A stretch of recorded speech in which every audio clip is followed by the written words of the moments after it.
Today's Meramec River bears little resemblance to the impaired stream of past decades. It's cleaner now, more natural, more pure. Still just miles from the city, and still a recreational treasure. The credit for this remarkable transformation lies with the people of the region, who organized themselves to change the fate of the Meramec River.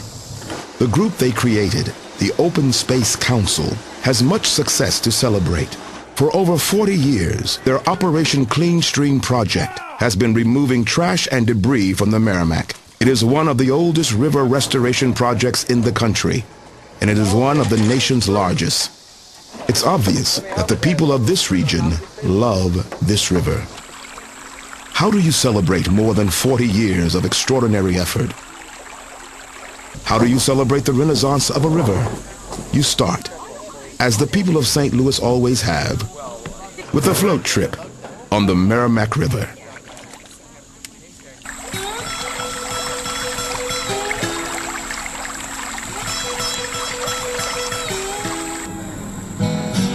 This morning we're actually starting the expedition trip of 6 days on the Meramec River, celebrating 40 years of Operation Clean Stream. And every day we have different presenters, so every day is going to be a unique educational experience, but also good paddling and some time in the sun. The Meramec Basin drains about 4,000 square miles, and the Meramec has a wealth of natural resources available to a major metropolitan area like St. Louis.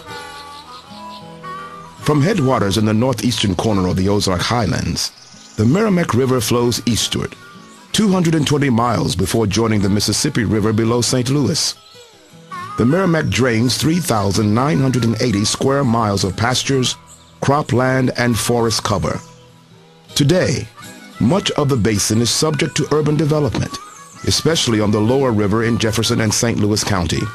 With its close proximity to a major metropolitan area, the river is an oasis of the natural world in an increasingly urban environment.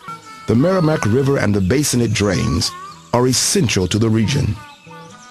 The Mississippi River and the Arch may be emblematic of St. Louis, but it's the Meramec River that is the city's soul. 340.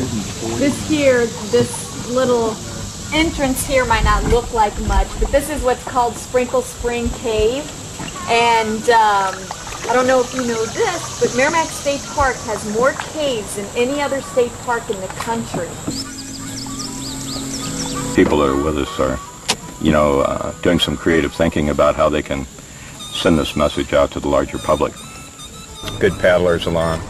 Got some outdoor writers, journalists, and a number of citizen conservationists that are with us, learning a little more about this part of the river.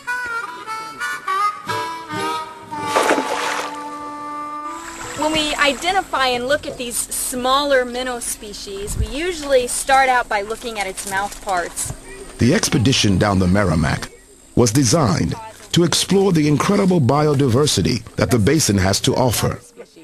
A wide variety of plants and animals, all living within an hour's drive of 6 million people.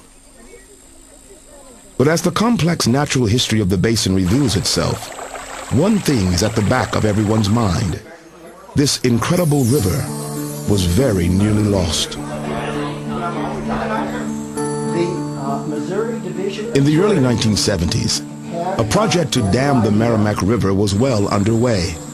Nearly 23,000 acres of farmland, wildlife habitat, and river life would have been inundated. What we did was we studied the entire area where the Corps of Engineers had already purchased land. There would be a long... This incredible natural system would have been destroyed. Near the site of the proposed dam at Meramec State Park, Jerry Sugarman describes how the dam project was stopped. Congress gave the Corps of Engineers... I called some of my conservation colleagues around the country, and they said, well, once the dam goes into construction phase, which this had done already, they said you can't stop it, no point in trying. And I thought, the hell you say?